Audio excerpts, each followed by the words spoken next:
Hello everyone, Dangi academy पर आप सभी का स्वागत है। जैसा कि आप लोगों की बहुत सारी कमेंट्स आ रही थी कि मैम गवर्नमेंट कॉलेज के बारे में तो हमें समझ में आ गया है, बट ऑटोनोमस कॉलेज क्या होता है, इसमें कैसे एडमिशन मिलेगा, इसकी फ़ीस क्या रहेगी, क्या इसमें ज़्यादा फ़ीस लगेगी, स्कॉलरशिप मिलेगी या नहीं मिलेगी, और इसमें ट्रेनिंग लेने के बाद हमें गवर्नमेंट जॉब मिलेगी या नहीं मिलेगी। तो इस वीडियो में आपको ये पूरी जानकारी मिलेगी, इसलिए आप वीडियो को पूरा देखिए, लास्ट तक वीडियो में बने रहिए।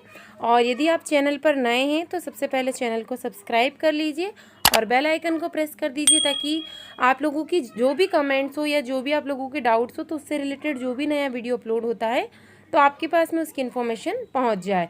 और वीडियो अच्छा लगे तो इसे लाइक ज़रूर कीजिएगा। तो देखिए, गवर्नमेंट कॉलेज तो आप लोगों को मालूम है क्या होता है। जैसे इसमें आप लोग देख चुके हैं, ये स्क्रीन पे आपको दिखाई दे रहा होगा, लोक स्वास्थ्य एवं परिवार कल्याण विभाग के अंतर्गत श्रेणीवार सीटों का विवरण। तो मैं बार बार आप लोगों को सीटों का विवरण बता के आपका टाइम वेस्ट नहीं करना चाहूँगी, आप डायरेक्ट देख लीजिएगा, इसको पढ़कर आपको समझ में आ जाएगा कि ये जो गवर्नमेंट कॉलेज है, ये कॉलेज दिए हुए हैं, इनमें 540 सीटें हैं। किस किस श्रेणी की कितनी सीटें हैं। और इसमें देखिए, आशा कार्यकर्ताओं के भी मेरे पास बहुत सारी कमेंट्स आई है कि मैम तो आप लोग जो मैसेज करते हैं वो अधूरा मैसेज करते हैं, तो देखिए उसको फिर समझने में बहुत दिक्कत आती है। या तो बहुत सारे बच्चे सिर्फ डायरेक्ट मार्क्स बता देते हैं कि मैम हमारे इतने मार्क्स हैं, आप कैटेगरी नहीं बताते, अपनी रैंक नहीं बताते। बहुत सारे जो रैंक बताते हैं तो उसमें कैटेगरी वाले रैंक नहीं बताते या कोई कंसोलिडेटेड रैंक नहीं बताता है। तो जब भी आप कमेंट्स करें या आपका कोई भी क्वेश्चन हो तो उस क्वेश्चन को कंप्लीट कीजिए। भले ही आप अपना नाम मत लिखिए, आप अपने रैंक, मार्क्स और कैटेगरी और कंसोलिडेटेड रैंक दोनों बताइए, तभी मैं आप लोगों को सही जानकारी दे पाऊँगी। तो इसे आप देख लीजिएगा कि आशा कार्यकर्ताओं की कितनी सीट है। और अभी क्या है कि हाई कोर्ट में जो केस चल रहा है वो भी पेंडिंग है, उसका फैसला नहीं आया है कि ओबीसी को 14% आरक्षण मिलेगा या इनको 27% आरक्षण मिलेगा। तो ये उसके फैसले पर डिपेंड करेगा। अब देख लेते हैं जो आप लोगों के डाउट्स थे कि मैम ऑटोनोमस कॉलेज क्या है, तो एक बार पहले उनकी सीटें देख लेते हैं। ये देखिए, आपको स्क्रीन पे दिखाई दे रहा होगा ऑटोनोमस कॉलेज। यहाँ पर ये 390 सीटें दी हुई है आपकी ऑटोनोमस कॉलेज में। और देखिए यहाँ पर क्या हो रहा है कि टोटल सीटें सबसे ज़्यादा इंदौर में 120 सीटें हैं, उसके बाद भोपाल में हैं, और उसके बाद आपका जो सागर में कॉलेज है ग्वालियर में है, और यहाँ जो सबसे कम सीटें आई है वो है रीवा के नर्सिंग कॉलेज में आई हैं। बाकी जबलपुर और भोपाल, ग्वालियर और सागर, इनमें जो है 60 सीटें, और सबसे ज़्यादा आपके इंदौर कॉलेज में 120 सीटें आई हैं। अब यहाँ पर देख लेते हैं सभी का एसटी का। जैसे यहाँ पर गवर्नमेंट कॉलेज में 20% आरक्षण, यानी 120 में से 24 बच्चे जो रहेंगे वो एसटी के रहेंगे। उसके बाद में यहाँ पर एससी के 19 बच्चे, यानी 16% आरक्षण है। इसी प्रकार से और ईडब्ल्यूएस को यहाँ पर दिया है 12% आरक्षण दिया हुआ है। ये पूरा आरक्षण दिया हुआ है किस सीटों पर किस टाइप से होगा। फिर से अब आप नई कमेंट्स मुझे ये करेंगे कि मैम क्या 24 बच्चों का सिलेक्शन यहाँ पर हो पाएगा, 25 का नहीं होगा। तो देखिए, इससे पहले मैं आप लोगों को एक वीडियो प्रोवाइड करा चुकी हूँ कि जिन बच्चों के, जो लोग कैटेगरी से बिलोंग करते, चाहे एसटी हो, एससी हो या ओबीसी हो, यदि उनके मार्क्स जनरल वालों के इक्वल होते हैं, उनसे हाईएस्ट होते हैं, तो वो ओपन कैटेगरी में भी जाकर अपना एडमिशन ले सकते हैं। तो उससे क्या होगा कि यदि वो ओपन में चले जाएंगे तो फिर यहाँ पर जैसे 24 बच्चे जो रहना है वो दूसरे बच्चों के लिए स्थान खाली हो जाएगा, तो फिर इनकी क्वांटिटी यहाँ पर बढ़ जाती। अब बात कर लेते हैं कि मैम यहाँ पर फीस कैसी रहेगी, इनका एडमिशन कैसे होगा। तो देखिए, यहाँ पर क्या दिया है कि माननीय उच्च न्यायालय में ये वही लाइन लिखी है जो हमने ऊपर पढ़ी थी कि ओबीसी और सामान्य वर्गीय की सीट का निर्धारण किया जाएगा।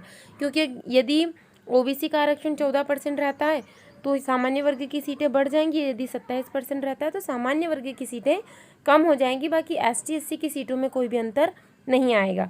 अब यहाँ पर क्या बताया गया है, यही इंपॉर्टेंट है आप लोगों के लिए कि शासकीय स्वशासी, स्वशासी मीन्स ऑटोनोमस, हिंदी में से कहा जाता है स्वशासी नर्सिंग महाविद्यालय इंदौर, भोपाल, ग्वालियर, सागर, रीवा और जबलपुर में जो 390 सीटें हैं, इन पर प्रवेश हेतु काउंसलिंग की विज्ञप्ति समाचार पत्रों में अलग से जारी की जाएगी। यानी जो इससे पहले हमने देखी थी 540 सीटें, जो काउंसलिंग होगी पहले ये सीटें भर जाएंगी आपकी, और इसके बाद आपको नया विज्ञापन जारी होगा समाचार पत्रों में। तो जो बच्चे डेली अपडेट रहते हैं समाचार पत्रों से उनको इन्फॉर्मेशन मिल जाती है। बट ये ऐसा नहीं है कि जितने भी पब्लिशन है या जितने भी टाइप के समाचार पत्र है सभी में पब्लिश होगा, ऐसा नहीं है। किन्हीं भी 2 या 3 समाचार पत्रों में विज्ञप्ति जारी की जा सकती है। तो अब किसी के यहाँ पर कौन सा समाचार पत्र आता है, किसी के यहाँ दूसरा आता है, तो हो सकता है आपको अपडेट ना मिले। तो इसलिए आपने अभी तक यदि इस चैनल को सब्सक्राइब नहीं किया है तो आपको कैसे पता चलेगा कि नया अपडेट आ चुका है। तो सबसे पहले चैनल को सब्सक्राइब कर लीजिए। तो जैसे ही आपकी इन 540 सीटों पर भी काउंसलिंग स्टार्ट होगी तो आपके पास में वीडियो से इन्फॉर्मेशन पहुंच जाएगी, नोटिफिकेशन आ जाएगा आपके पास में। और इसके बाद में जिनका गवर्नमेंट कॉलेज यानी इन 540 सीटों पे नहीं हो पाता है और जो ये सेकंड काउंसलिंग शुरू होगी यानी कि अलग से जो काउंसलिंग इन 390 सीटों के लिए, तब भी आपके पास में इसका नोटिफिकेशन पहुँच जाएगा।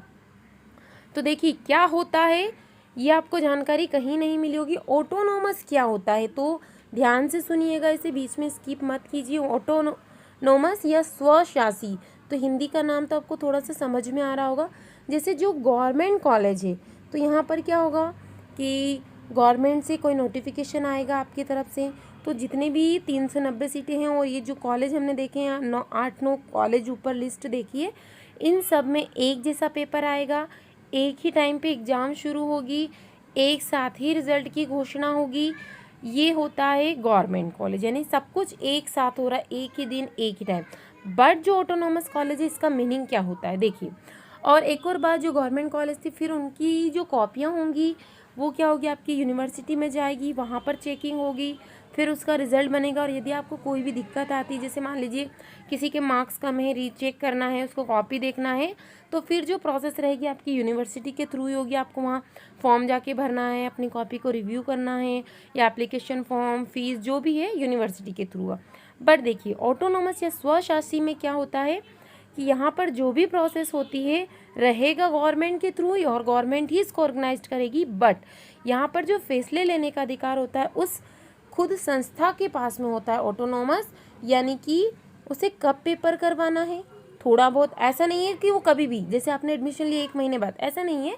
लगभग क्या होता है कि 2-4 दिन का आगे पीछे हेर फेर हो सकता है। जैसे मान लीजिए कि आपने जो गवर्नमेंट कॉलेज में एडमिशन लिया वहाँ मॉर्निंग शिफ्ट में एग्ज़ाम हो रही है, तो यहाँ पर ऐसा बाउंडेशन नहीं होगा। ये जो परमिशन ज़रूर लेंगे गवर्नमेंट से ही लेंगे, बट इनकी क्या रहेगी, थोड़ी सी अपने हाथ में रहेगा। उसके बाद में ये पेपर करवा लेंगे। तो जो पेपर बन के आएंगे वो बाहर से नहीं आएंगे। पेपर लगभग जो 95% जो काम होता है ऑटोनॉमस कॉलेज में वो उसी संस्था में होता है, यानी लगभग पेपर भी वहीं पर बना दिए जाते हैं उसी संस्था में। और उसके बाद जो मेन इम्पोर्टेंट काम है कि कॉपी चेकिंग के लिए आपकी कॉपी यूनिवर्सिटी में सेंड नहीं की जाएंगी, कॉपी चेकिंग वहीं पे होती। तो इन फ्यूचर यदि किसी स्टूडेंट को कोई डाउट आता है तो उसे बार बार यूनिवर्सिटी के चक्कर नहीं लगाने पड़ते। जो भी कार्यवाही होती है लगभग आपकी ऑटोनॉमस कॉलेज है तो वहीं पर पूरी हो जाती। बट यहाँ पर देखिए कुछ बेनिफिट तो आपको मिल ही गया, जैसे आपको बार बार यूनिवर्सिटी के चक्कर नहीं लगाने पड़ेंगे सिर्फ रिजल्ट के लिए। बाकी और चीज़ों में जैसे जब आपकी डिग्री कंप्लीट हो जाती है तो आपको जो भी बाकी जो काम रहेंगे वो तो सारे यूनिवर्सिटी के थ्रू ही होंगे, बट पेपर वाला जो मैंने प्रोसेस बताई है वो आप लोगों के लिए यहाँ पर फ़ायदेमंद हो जाएगा। इनके जो पेपर आएंगे गवर्नमेंट कॉलेज के पेपर से थोड़े से अलग आएंगे, क्योंकि इनके पेपर यहीं पर प्रिपेयर किए जाएंगे। यानी मैंने आपको बता दिया 95% जो वर्क होता है वो इसी संस्था में किया जाता है। बाकी ऐसा नहीं है कि अपनी मर्ज़ी से कुछ भी काम कर ले, इनको जो राय मशवरा होता है और परमिशन जो लेना पड़ेगी वो गवर्नमेंट से ही लेना पड़ेगी।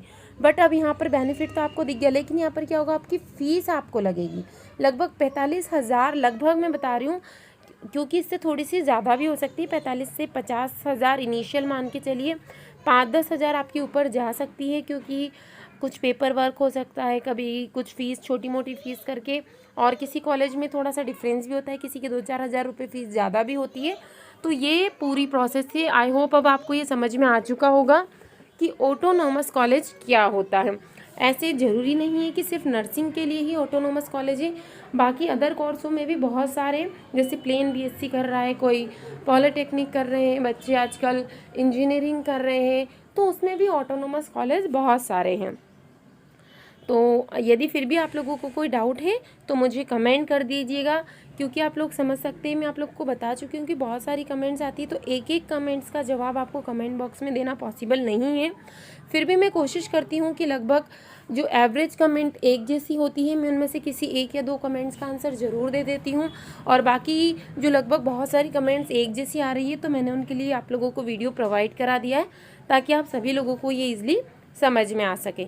और यदि आपको ये वीडियो अच्छा लगा हो तो इसे लाइक कीजिए। इसी टाइप की इन्फॉर्मेशन पाने के लिए दांगी अकेडमी चैनल को सब्सक्राइब कीजिए। Thank you so much for watching this video.